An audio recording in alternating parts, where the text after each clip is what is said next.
Bwana sawa, hii ni moja kati ya video ambayo ina trendi sana kwenye mitandao ya kijamii siku za hivi karibuni. Tunajua bwana Mbosso ameachia album yake ambayo inaitwa Number 3. Kwenye ile album kuna ngoma kama 6 hivi. Lakini cha ajabu ni kwamba hakuna hata ngoma moja ambayo amemshirikisha Yami. Mbosso na Yami wote wametoka katika record label zao ambazo walikuwepo mwanzo. Yami alikuwa katika record label ya Nandi, lakini Mbosso yeye alikuwa katika record label ya WCB. Za ndani kabisa zinasema kwamba Yami walimtoza kiasi cha shilingi milioni 100 ili aweze kutoka kwenye record label ya Nandi and African Princess label.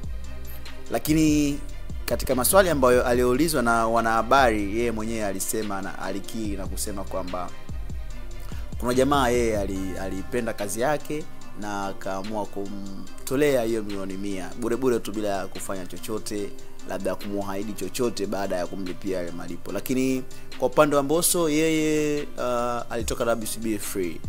Nakumbuka kuna moja kati ya interview ambayo alifanya Diamond Platnumz akihojiwa ni kwa nini huwa anawacharge wale wasanii.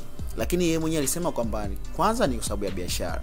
Na juzi kati ameposti kupitia Insta story yake, ameposti story ikionyesha kwamba msanii mmoja Marekani. Huyo msanii ambaye alimposti Diamond Platnumz kupitia Insta story yake alikuwa anaitwa Meek Mill. Nadhani wote tunamjua, ameshiriki kwenye ngoma mbalimbali ambazo ni hit kinoma noma. Na kwenye ile posti ameandika kwamba hatimaye nimetoka kwenye kifungo cha record label ambapo alikuwa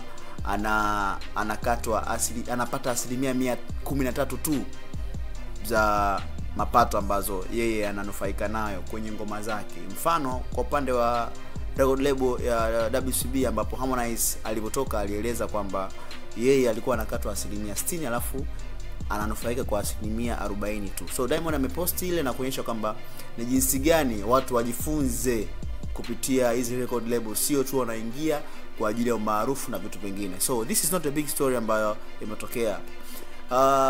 Mbosso alitangaza kwenda kufanya Number 3 tour, yani Number 3 ile albamu yake ambayo ameitoa siku za hivi karibuni, kwenda kwenye tour mbalimbali za radioni, MTV na vitu kama hivyo.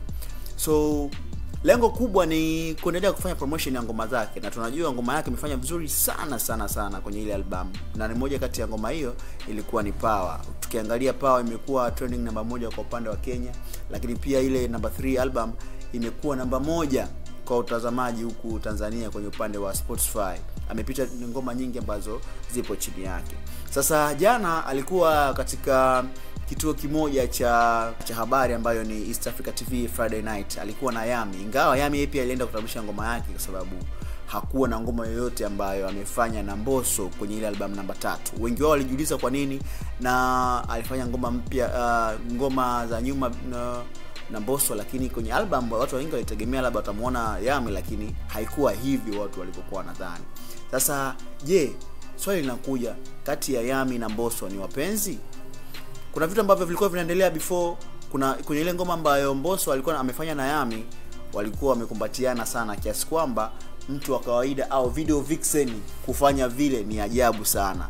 Sasa jana imewashangaza wengi sana kupitia hii clip ambayo unaiona hapo kwenye screen yako, Mbosso na Yami wakiwa wanakisa na kumbatiana, lakini kuna maneno walikuwa wanaongea, na haya maneno sidhani kama yanaweza kuwa ni maneno ya kawaida. Hebu angalia hii video alafu niambie, je, ni kawaida tu?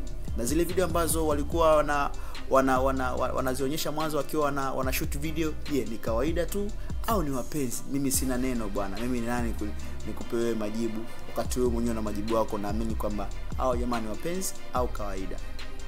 Mimi naitwa Tony, nikumbushe tu hakikisha na subscribe hapo chini tuendelee kupata story ambazo tunaendelea kupost kila siku. Lakini pia usisahau kutufollow kupitia Instagram na TikTok account yetu, tunatumia Line Plus TV. Ili kwanza kupata habari zetu, hakikisha unabonyeza alama ya subscribe hapo chini. Asante.